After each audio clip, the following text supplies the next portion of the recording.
आज का ये बहुत ही एक ऐतिहासिक कार्यक्रम मंच पर विराजमान है। हमारे हरियाणा सरकार के दो मंत्री आदरणीय श्री रणवीर गंगवा जी, श्री श्याम सिंह राणा जी और हमारे पूर्व मंत्री श्री कंवरपाल जी, जो इसी क्षेत्र में राजनीतिक क्षेत्र के माध्यम से अपना वर्षों से काम कर रहे हैं। अपने साथी पूर्व सांसद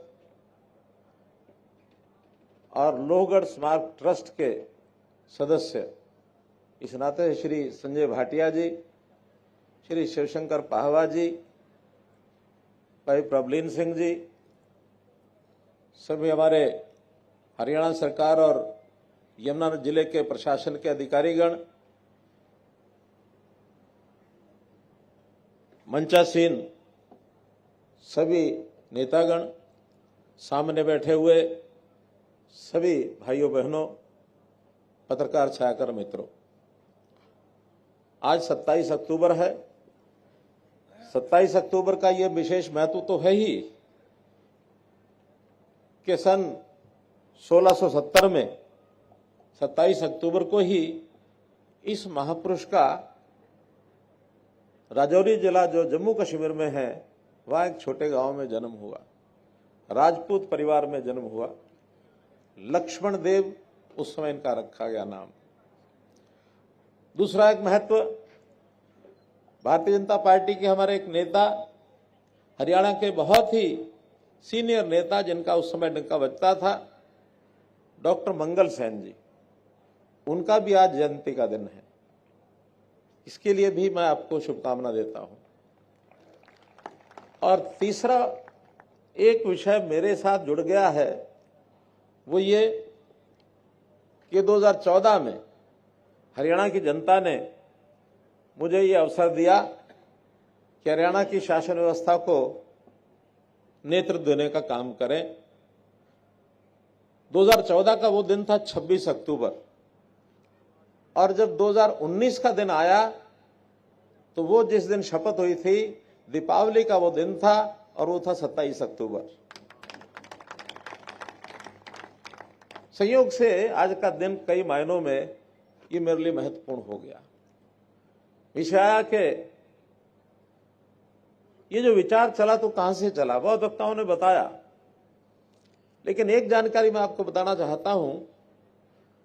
शासन तो 2014 में आया, लेकिन इस क्षेत्र में मैं संघ के प्रचारक के नाते सन 1984 में आया, और 1984 में सारे क्षेत्र का मैं भ्रमण करता था। विशेष तौर पर यहां से 3 किलोमीटर दूर आदि बद्री एक स्थान है। आदि बद्री बहुत वो भी प्रसिद्ध स्थान है, पवित्र स्थान है।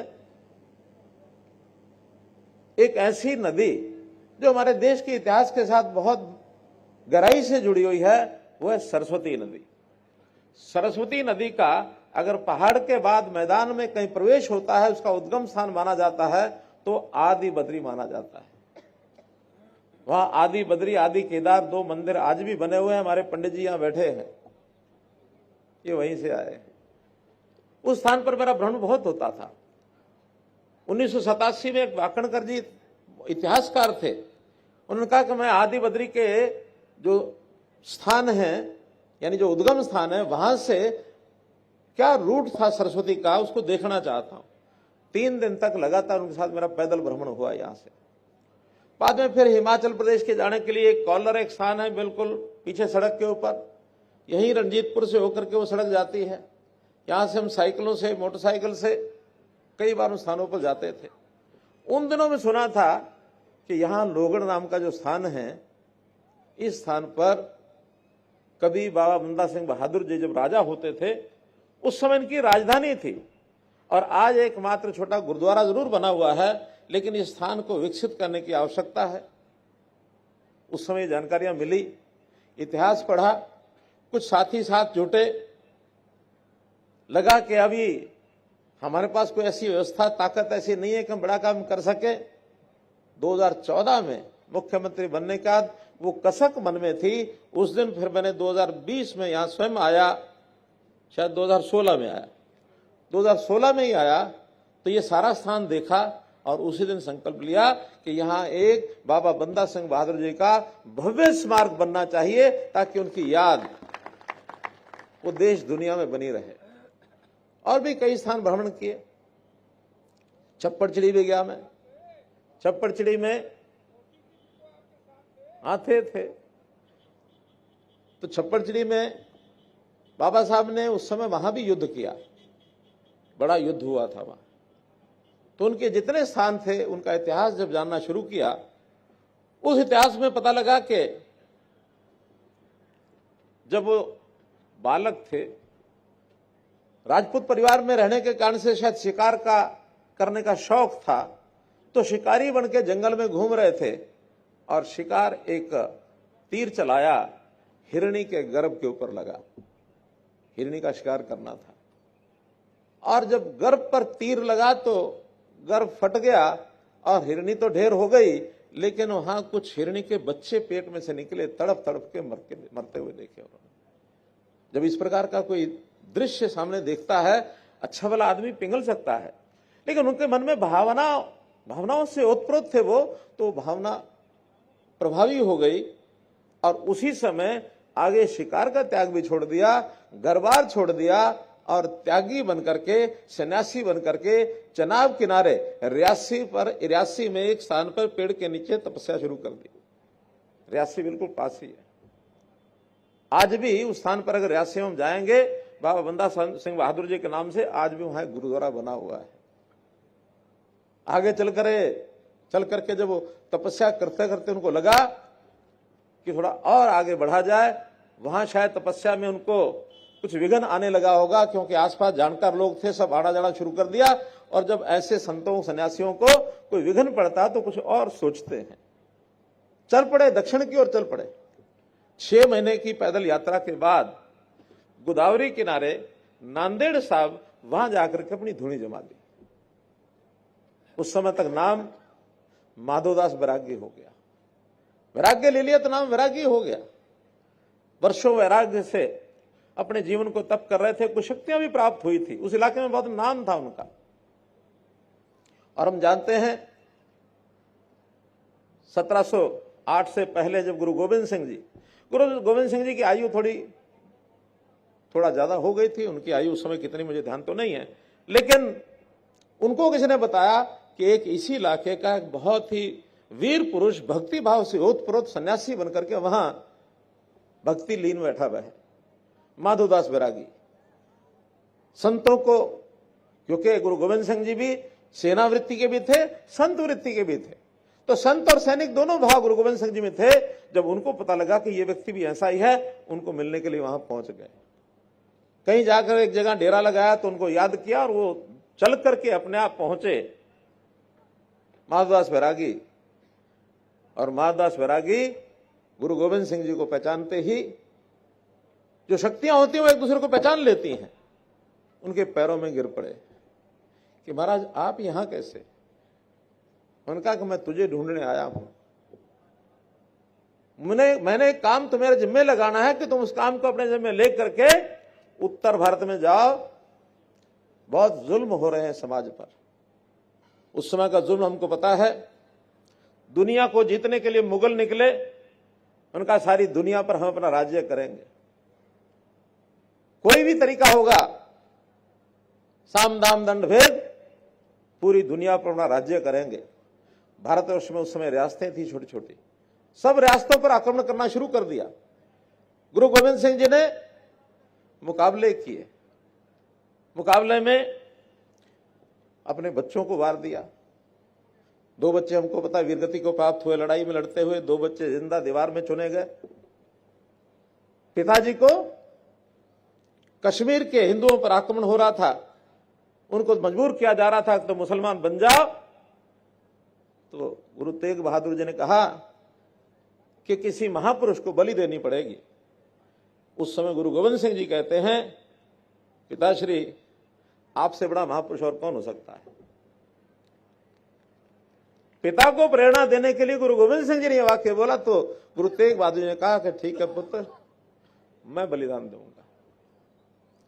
उनकी भी अभी 350 साल गुरु तेग बहादुर जी को मनाने जा रहे हैं, सारे देश भर मनाई जा रही है। लेकिन मैं एक इतिहास को जोड़ रहा हूं कि वो संघर्ष जो उस समय था मुगलों के साथ देश में कोने कोने में हो रहा था।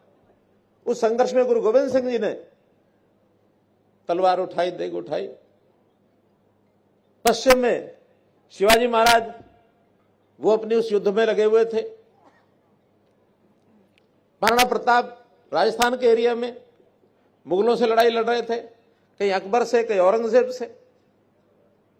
उस काल के अंदर एक जागृति सारे देश में आई थी कि हमने देश को आजाद कराना है। इस आजादी की लौ में ये सारा घटनाक्रम घटा और फिर गुरु बाबा बंदा सिंह बहादुर उस समय गुरु गोविंद सिंह जी की प्रेरणा से और उत्तर भारत में आए कि मैं जाके देखता हूं और जुल्मों का प्रतिकार, जुल्मों का बदला लेने का काम गुरुजी महाराज मैं करूंगा। तो एक सैनिक बनकर के वहां से चले। ये बात भी अच्छी प्रकार से विदित सबको है कि उस समय कोई गुरु बनने की बात नहीं थी। गुरु गोविंद सिंह जी 10वें पातशाही 10वें गुरु थे और बाद में निर्णय किया कि अब आगे से देहधारी गुरु कोई नहीं होगा। गुरु ग्रंथ साहब जी हमारे फाइनल अंतिम गुरु वही कहलाएंगे, आगे गुरु परंपरा में और कोई गुरु नहीं होगा।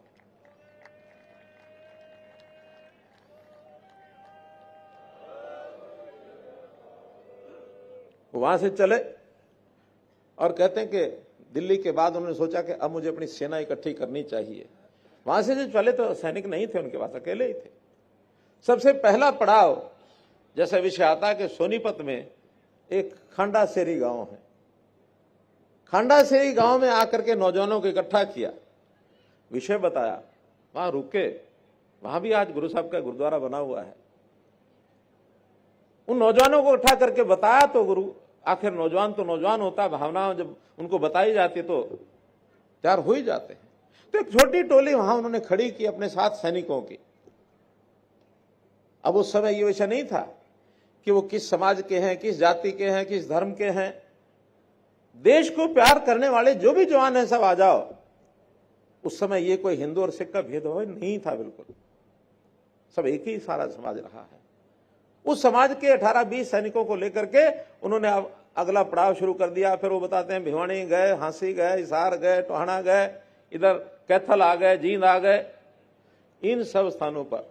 और ये बात भी ठीक है कि बीच बीच में कुछ मुगलों के खजाने भी उन्होंने लूटे, क्योंकि फक्कड़ थे, सन्यासी थे, फौज इकट्ठी कर ली, उनको खिलाएंगे पिलाएंगे कहां से, हथियार कहां से लाएंगे। तो मुगलों के ही शाही खजाने उन्होंने लूटे भी थे। वो कोई लूट गलत नहीं थी, वो देश के लिए, धर्म के लिए, समाज के लिए ताकत इकट्ठी करनी थी। उस समय कोई आजाद देश नहीं था। हमारा देश मुगलों के गुलाम अधीन होता चला जा रहा था। मुकाबला करना तो हर तरीके से कर रहा है। और आगे बढ़कर के जब सारी कहानी हमको पता है, समाना गांव ऐसा है जिस गांव में गुरु साहब के बच्चों को जो शहादत करवाई, जिन्होंने उनको मौत के घाट उतारा, जिन्होंने दीवारें चुनी, ऐसे चाहे मिस्त्री रहे हों, चाहे गुरु तेग बहादुर जी का शीश जो है धड़ से अलग किया, वो सारे के सारे वो जालिम उस गांव के थे। उन्होंने सबसे पहले समाना में अपनी ताकत दिखाई, समाना को नेस्तनाबूद कर दिया, नेस्तनाबूद कर दिया, ताकि अपनी ताकत को दिखाया जाए। वहां से उनकी ताकत का इजहार होता है। फिर उसके बाद प्रत्यक्ष लड़ाइयां हुई, और लड़ाइयां होते होते उन्होंने सरहंद साहब की भी लड़ाई लड़ी, चप्पड़-चिड़ी की लड़ाई लड़ी। उनका एक स्वभाव बार बार में जागृत होता था त्यागी का। वो जब लड़ाई लड़के को एक जीत प्राप्त करते थे तो बाद में फिर पहाड़ों में चले जाते थे। जब उनको फिर समाचार मिलते थे कि समाज के अंदर फिर कोई ना कोई गड़बड़ हो रही है, उन्होंने एक लड़ाई सढौरा में भी लड़ी। सढौरा ये पास में 15 किलोमीटर दूर है यहां से। वहां से बहुत से लोग आए भी हैं सढौरा से। सढौरा का उस समय का नाम था साधु डेरा, साधुओं का ये डेरा था। अब भ्रंश होकर सढौरा बन गया। तो साधुओं के डेरे को भी मुगल जो है तंग करते थे, उन्होंने बदला लिया। लेकर के फिर संयोग से ये किला था यहां, पहले से बना हुआ था, लोहगढ़ का किला। इस किले को देख करके उन्होंने कहा कि अब मुझे राज स्थापित करना होगा और इसको राजधानी बनाना होगा। ये बताते हैं 7000 एकड़ में ये किला था, ये छोटा नहीं था। आज उसका आधा हिस्सा हरियाणा में है, आधा हिस्सा हिमाचल में चला गया, कुछ पहाड़ी पर था, कुछ नीचे मैदान में था। तो इस स्थान के ऊपर खुदाई करने के बाद सिक्के निकले। खुदाई करने के बाद उस समय के भवनों की चीजें, जैसे खुदाई करते हैं तो कोई पत्थर मिलेंगे, कोई बर्तनों के टुकड़े मिलेंगे, कोई ईंटें मिलेंगी, कुछ और सामान मिलेगा, कुछ दैनिक उपयोग करने वाली चीजें मिलेंगी। तो ध्यान में आया कि यहाँ पर गुरु यानी बाबा बंदा सिंह बहादुर जी का ये किला, ये उनकी राजधानी था। राजधानी बना करके कैसा न्यायप्रिय राजा कैसा होता है, उसका शासन कैसा होता है, यहां से उन्होंने उसका संदेश दिया। उन्होंने अपना सिक्का चलाया, जैसे अभी बताया गया है। एक विषय और यहां के अपने किसान भाइयों के लिए बता रहा हूं। जमींदारी प्रथा होती थी, जमींदार जो है अपनी जमीनें किसानों को दे देते थे बाढ़ के लिए, खुद जमींदार बनकर के जहां भी बैठते थे। उन्होंने घोषणा की कि जमींदारी प्रथा समाप्त, जो जमीन को बोता है वही जमीन का मालिक होगा। ये जमींदारी प्रथा खत्म करने का सबसे पहला उदाहरण मिलता है तो बाबा बंदा सिंह बहादुर जी के शासनकाल का मिलता है, सबसे पहले। बाद में तो इस लाइन पर बहुत से और नेताओं ने भी काम किए हैं, लेकिन उन्होंने सबसे पहले किया। तो ऐसे जो काम करने वाले ये योद्धा थे, इनसे संघर्ष बहुत किया, मुगलों के साथ संघर्ष बहुत हुए। अब ये बात अलग है कि मुगलों की ताकत फिर भी ज्यादा थी। 1708 में गुरु गोविंद सिंह जी को मिलते हैं, वापस यहां आते हैं, यहां से सारा काम करते हैं। ये 1715 में जाकर के एक ऐसी स्थिति आ गई कि मुगल सेना ने पूरी ताकत लगा दी उनको पकड़ने के लिए। और जैसा बताया कि गुरदासपुर में उनको पकड़ लिया गया और फिर गुरदासपुर से लेकर के दिल्ली तक एक जुलूस के, भयानक जुलूस के रूप में लेकर गए। उस भयानक जुलूस में आगे आगे सैनिकों के मुंड, जो बाबा साहब के सैनिक थे उनके मुंड, 2000 मुंड तलवार पर लटकाकर आगे उनके सैनिक चल रहे थे। उनके पीछे जंजीर में जकड़ा हुआ एक पिंजरा एक गाड़ी पर रख करके बाबा साहब का ये रखा हुआ था।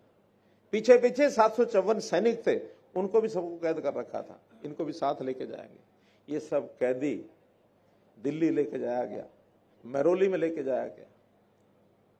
और फिर हमको सब पता है, जो उनके बलिदान की कहानी सब बताई है कि छोटा बालक बाबा अजय सिंह, उनका कलेजा निकाल करके उनके मुंह में डाला गया। एक ही बात कि आप मुस्लिम धर्म स्वीकार कर लो और नहीं तो मौत के घाट उतार दिए जाओगे।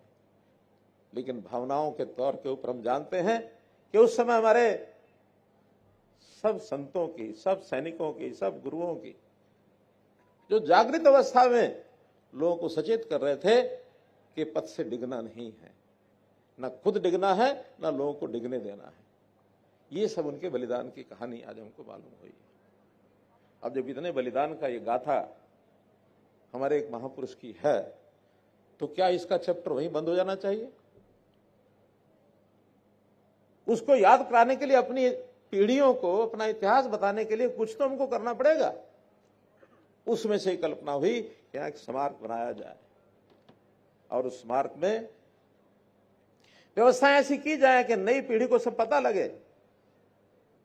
यहां पर एक संग्रहालय, एक म्यूजियम, और न केवल बाबा बंदा सिंह बहादुर जी का, बल्कि उस समय के समकालीन जो सेनापति हुए, चाहे पश्चिम में हुए, चाहे दक्षिण में हुए, चाहे पूर्व में हुए, 18वीं शताब्दी के वो जो दौर था मुगलों के साथ संघर्ष करने का, देश में बहुत से सेनानियों ने किया है, उनकी भी स्टोरी, इतिहास में बताया जाए और सारा समाज, खास करके युवा, वो इसमें से प्रेरणा ले।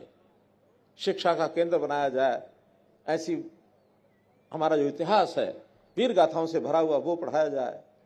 फिर हमारा जो मार्शल आर्ट है, जो हम देखा, अभी गतका देखा, आखिर ये भी कोई कुछ टीम के रूप में थोड़े से बच्चे सीख जाएंगे तो समाज का भला हो जाएगा, ऐसा नहीं है। बड़ी मात्रा में बच्चों में, नौजवानों में ये कला विकसित करनी पड़ेगी। फिर चाहे गतका हो, चाहे नियुद्ध हो, जूडो कराटे हो, कलरी हो, दंड संचालन हो, दंड युद्ध हो, मलखंभ हो, योगासन भी अपने आप में शरीर को मजबूत करने के लिए एक विधा है। तो ये सारी विधाओं का एक मार्शल आर्ट स्कूल भी बनाया जाए, गुरु साहब का एक प्रतिमा लगा करके उनके जीवन को यानी प्रेरणादायी बनाया जाए, लोगों को इतिहास बताया जाए, टूरिस्ट स्थान बने, लोग भी आएंगे देखेंगे, एक कोई अतिथि गृह बनाया जाए। एक सामाजिक धरातल पर इस स्थान का विकास हमको करना है। यहाँ गुरुद्वारा साहब पहले से है बने हुए, एक पहले बना हुआ है, एक नया और भी एसजीपी साहब ने बनाया है, संगठन ने बनाया है। लेकिन यहाँ इतिहास को देखते हुए एक प्रेरणा का स्थल ये बने, सामाजिक एकता के रूप में ये बने, इसके लिए आगे बढ़ रहे हैं। और इसके लिए आगे बढ़ने के लिए बहुत से लोग जुड़े हैं इसमें। एक ट्रस्ट बना है, सब लोगों ने मिलकर के उस ट्रस्ट का चेयरमैन मुझे बनाया है, हालांकि मैं कर रहा था, अभी और किसी को बनाया कि नहीं आपने इसकी कल्पना की है। एक विषय और भी जो सब बोल रहे हैं वो ठीक बात है, क्योंकि उस समय की कोई वंशावली के नाते कोई लाइन तो नहीं मिलती है, लेकिन चूंकि परिवार जो है वो इस आस्था से जुड़ा हुआ है। बंदई सिख के नाते मान्यता यह है कि जो उस समय जितने सैनिक थे शहीद हुए, जो 754 सैनिक साथ चले, उन सब ने मिलकर के बाबा बंदा सिंह बहादुर की आस्था को आगे बढ़ाया और एक बंदई सिख परंपरा ये चलाई। और बंदई सिख परंपरा को हमारा परिवार मानता रहा है, आज भी वो परंपरा चल रही है। हमारे बाबा साहब भी उसी परंपरा में से हैं और बहुत लोग हैं। रोहतक में सोढ़ी साहब जो उस परंपरा को प्रतीक रूप में जो मुखिया है उस परंपरा के, आज भी उनको भी पीछे बुलाया था, वो भी आएंगे। तो ऐसे समाज के अंदर बहुत लोग ऐसे हैं जो उस परंपरा को बढ़ाया रखें, लेकिन केवल उन्हीं तक सीमित नहीं रखना है इसको, चाहे वो परंपरा को माने ना माने, लेकिन कम से कम इस योगदान में यानी उनकी प्रेरणा को आगे बढ़ाने के लिए समाज को जो देन है उस देन को आगे बढ़ाने के लिए योगदान सबका जरूरी है। मैं ऐसे अवसर पर धन्यवाद करना चाहूंगा भगवानपुर पंचायत का। यहाँ कोई हैं लोग भगवानपुर के? सरपंच साहब बैठे हैं, इधर बैठे हैं। इन्होंने ऑफर की ये जमीन जो है 20 एकड़ ये इन्होंने दी, भगवानपुर पंचायत ने दी। भगवानपुर पंचायत की जमीन है। हरियाणा सरकार के नाते मैंने भी अपने साथियों को थोड़ा सा कहा, सबको अच्छा लगा कि हाँ सरकार भी इसमें योगदान करेगी। 10 करोड़ रुपया हरियाणा सरकार का योगदान इसमें मिल चुका है और कुछ डोनर्स हैं, उन डोनर्स ने भी एक एक करके आज भी कुछ घोषणाएं हुई हैं, कुछ और भी मेरे बाद बताने वाले हैं कि 2-3 लोग और कुछ चेक देना चाहते हैं। अनुमान यह है कि लगभग 4 करोड़ रुपया डोनर की ओर से भी आ चुका है। अब ये प्रारंभ है, ये प्रोजेक्ट 70 से 75 करोड़ रुपए का है, प्रारंभ किया है, आज उसका शिलान्यास हुआ है। तो इस शिलान्यास के बाद ये टेंडर भी हो चुका है। पीडब्ल्यूडी ने 2-3 दिन पहले टेंडर फ्लोट कर दिया, शायद 10-12 दिन के बाद टेंडर खुलेगा, 14 तारीख को खुलेगा। उसके बाद विधिवत इसका काम नक्शा वक्शा जो बन चुका है, जो आर्किटेक्चर उन्होंने सारा सिस्टम बना दिया, उसके बाद इसका काम चालू हो जाएगा, शुरू हो जाएगा। मैं इसमें पीडब्ल्यूडी का भी धन्यवाद करता हूं कि उनके अधिकारियों ने बहुत तेजी से इस पर काम करना शुरू कर दिया है और यथा समय जल्दी से जल्दी इसको शुरू करेंगे। अभी पहला चरण बनेगा, इसके बाद कुछ दिन के बाद दूसरा चरण भी उसका शुरू होगा। हरियाणा सरकार को भी धन्यवाद देता हूं कि उन्होंने जैसे पहले योगदान किया है।